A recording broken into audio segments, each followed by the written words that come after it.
دوستو جب حضرت بلال رضی اللہ تعالی عنہ کے مالک امیہ بن خلف کو یہ پتہ چلتا ہے کہ حضرت بلال نے اسلام قبول کر لیا تو اس نے آپ رضی اللہ تعالی عنہ پر ظلم کا پہاڑ توڑنے کے لیے مکہ کے وادیوں میں لے جا کر باندھ کر ان پر ظلم و ستم کرنے لگے، انہیں مارنے لگے تاکہ وہ اسلام سے پھر جائیں۔ اب دیکھیے حضرت بلال رضی اللہ تعالیٰ عنہ کی زندگی کس طرح سے تنگ ہو گئی تھی کہ آپ کو باندھ کر مارا جا رہا تھا، نہ صرف عرب کے لوگ بلکہ مسلمان بھی کھڑا ہو کر کے صرف دیکھ رہے تھے، آپ کو بچانے کے لیے کچھ نہیں کر سکتے، کیونکہ عرب کا رواج تھا مالک اپنے غلام کے ساتھ کچھ بھی کر سکتا ہے۔ اب اس سچویشن میں بلال رضی اللہ تعالیٰ عنہ کو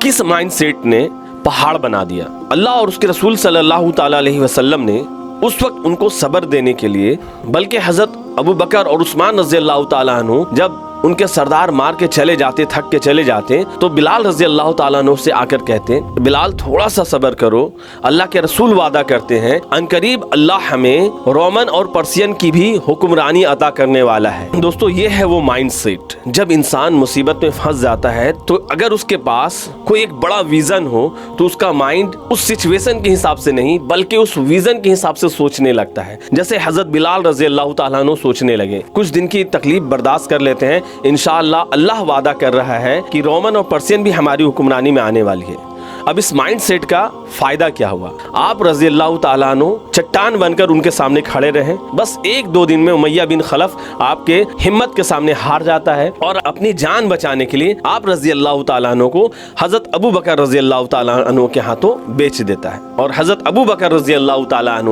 آپ کو خرید کر آپ کو آزاد کرتے ہیں، اور آپ رضی اللہ تعالیٰ عنہ پہلے ایسے غلام تھے جنہیں نہ صرف آزادی ملی بلکہ عربوں سے بھی زیادہ عزت ملی، یہاں تک کہ علماء کرام کہتے ہیں کہ حضرت عمر رضی اللہ تعالیٰ عنہ خلیفہ بننے کے بعد بھی حضرت بلال رضی اللہ تعالیٰ عنہ کو سیدنا کہتے تھے اور کہا کرتے تھے ابو بکر ہمارے سردار نے ہمارے سردار بلال رضی اللہ تعالیٰ عنہ کو آزاد کروایا تھا۔ دوستو ہماری زندگی چٹانوں کے بیچ بہنے والی اس دریا کی طرح ہے جس کے ہر موڑ پر کہیں نہ کہیں چٹان آ جاتا ہے، لیکن آپ دیکھیں کہ دریا کیا کرتی ہے، پانی کیا کرتی ہے، وہ چٹان سے ٹکراؤ نہیں کرتی بلکہ اس کے ارد گرد سے راستہ بنا کر نکل جاتی ہے۔ کیوں؟ کیونکہ دریا کے پاس ایک ویژن ہے، اسے بہنا ہے، اسے لاکھوں گاؤں تک پہنچنا ہے۔ اسی طرح ہماری زندگی میں بھی کنٹینیو مصیبت لگی رہتی ہے اور ہم اس مصیبت سے ٹکرا کر کے بکھر جاتے ہیں، لیکن جیسے ہی ہم ایک بڑا ویژن اپنا سیٹ کرتے ہیں، جیسے اللہ اور اس کے رسول نے سیٹ کیا حضرت بلال رضی اللہ تعالیٰ عنہ کے مائنڈ میں